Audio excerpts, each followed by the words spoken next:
actually first ever online citizens forum discussion, which is being organized by the European Parliament. Here are the audience from Ljubljana, but also we have audience from the Maribor and also the Stockholm from Sweden. So it is a kind of unique event which is trying to connect both online discussion and the discussion into the virtual realm. The today's topic of the online forum is whether the internet is becoming the most powerful force in European development. Hello, Christian, Tanya speaking. Hi. Hello, Tanya. Hi, we haven't had a chance to have a coffee today, or yesterday. No, that was a pity. Unfortunately, I can't see you either, but I trust you there. I am. It's my voice. Good. I assure. I got involved in the open source movement and I more or less by accident happened to slip into politics because of the Software Patents Directive in 2004 and 2005.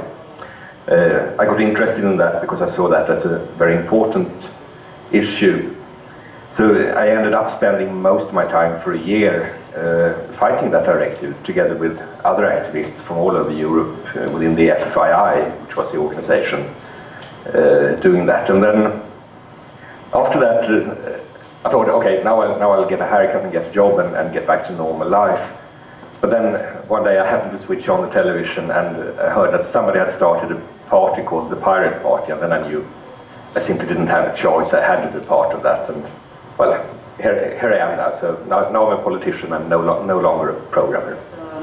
We are having unlimited access to the information, and that I think is the right decision. We have to allow consumers, we have to allow our public to have the access to the information. Another maybe bad thing out of this global development with internet is of course the credibility of information, I believe. There is a conflict between, on the one hand, fundamental rights like the right to privacy, the right to anonymity, the right to information freedom, and on the other hand, copyright as it stands today. I mean, there is a conflict, but to me the fundamental freedoms are more important because those are the core values of the European Union. And if a particular business model of a particular industry happens to be incompatible with the fundamental freedoms, well, then I'm so sorry, but that industry has to redefine itself, or that's the only answer I can give. Okay. What I believe is important is that we assure some sort of control as well, how to fight against illegal use of internet, like such as child pornography or cyber crimes or stealing patents, for example. For example, we have for sure to have a control to prevent abuse of privacy data, because with giving so many informations to the internet, we are actually giving a lot of privacy away. So we have to have some sort of mechanisms. I wouldn't say that we have to have control to punish the user at the end, but they will control to punish the user at the end. But they will control to punish the user at the end. Maybe we can search different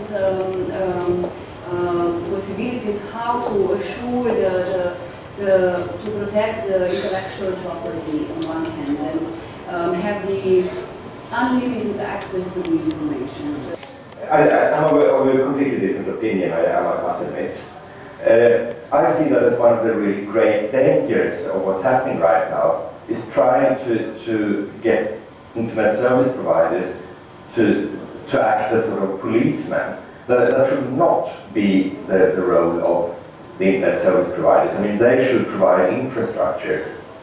I mean, we can compare it to the postal service or the telephone service. I mean, it's never been the case that the postal service was responsible for what people said in mails. It's never been the case that telephone operators were responsible for what people said on the telephone. And in the same way, it's tremendously important that we separate the responsibilities of the internet service providers. Their responsibility is to provide access to the internet, and they should not be involved in any way censoring or checking or filtering what the users do on the internet. kids can have on iPhones today loaded downs of material illegally. However, this is the present situation. But nevertheless, I think that we should as well protect the property and authors' rights if we go a step further. Because to fulfill the content of those providers, I think you don't create a positive atmosphere in the long run. You don't create that you would really assure a good quality as well in the long run of these providers of the content. The problem is that file sharing is an activity that takes place between individuals. The only way to even try to stop file sharing on the internet is to give up the right to private communication. And the right to private communication is articulated in the European Convention of Human Rights. It's one of the fundamental rights that must be protected. The big problem, I would say at the moment, is what the governments are doing. In particular, or for instance, the Data Retention Directive that was passed by the EU in 2005, I think it was, which demands that internet service providers should keep data so that either the police or the big copyright holders can get access to that data.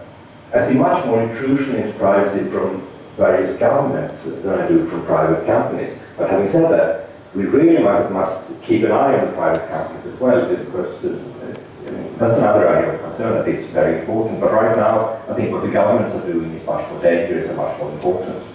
I think I would say that it would be good to develop some business models on the internet which would assure the users the access to culture or music contents or Hollywood contents under the condition that the authors of these contents will be, in a long run, having certain benefits for creating even further. And maybe the best solution, I'm just thinking, could be some sort of what we already discussed or were discussions in Europe, so-called global license or cultural flat rate, which the internet providers are basically paying the authors some sort of the income they receive, and with that they are sure to the users in time and place unlimited access to all sorts of cultural music